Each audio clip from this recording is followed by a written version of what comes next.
Так, ну гаразд, але все-таки про передумови для економічного зростання. В чому прем'єр сьогодні сказав про те, що ми чекаємо на такий стрімкий злет економіки, про те, що це бюджет розвитку.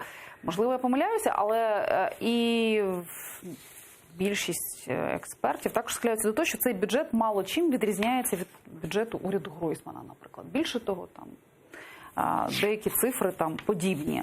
В чому саме полягає, в чому, що змінилося взагалі? Ви ж можете порівняти. Ви працювали, ви радили Гройсману, добре знайомі з попереднім урядом, оцінювали бюджети. Команди Наталки Яреська трошки працювала. Це вміє третій, насправді, уряд, певно. І в реанімаційному пакеті реформ. Ви, в принципі, багато років в публічному секторі. Всі бюджети... Якщо порівнювати ці уряди, так, то що змінилося? Структура бюджету теж не може змінитися дуже швидко. Просто тому, що здебільшого вона фіксована. Якщо чверть всіх видатків публічного сектору становлять пенсії, і вони насправді зафіксовані. Це зобов'язання перед 12 мільйонами людей, цілком конкретні, які кожен місяць треба виплачувати, то особливо вони не зміняться. Зростити їх дуже сильно не вийде, тому що це дуже великі кошти.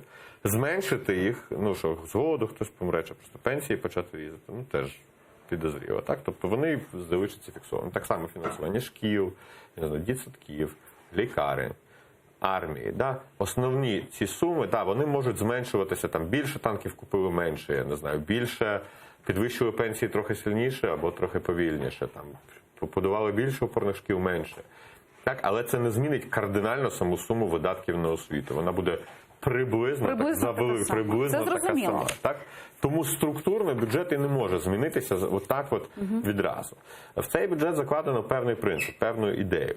Тобто все додаткове, що окрім цього структурного фактично фінансування, яке не є змінним, іде до державного бюджету, б'ється у пропорції 30 на 70. 30% витрачається на якісь соціальні потреби, на те, що називається проїдання, але якесь щось добре з цим зробити. Допомогти дітям-інвалідам, наприклад, умовно кажучи, онкохворим дітям полікувати. 70% на розвиток. Якісь інвестиції, якісь капіталовкладення, щось, що стимулює розвиток зростання економіки. Тут є ця ідея, так? Від якої будемо йти. Якщо вдасться піти, наприклад, цей бюджет зроблений на основі основного сценарію, цих 37%. Якщо вдасться піти в оптимістичний сценарій, більше будуть надходження бюджету, він буде більше нагадувати тоді бюджет розвитку, тому що більше будуть розподілятися. Принаймні, ця ідея в нас є як уряд, що цей розподіл означатиме, що більша частина додаткових надходжень спрямовуватиметься якраз на фінансування розвитку. Тобто це знову ж таки питання такого запуску цього механізму зростання і фінансування додатково якихось інвестицій зростання за рахунок його. Тут немає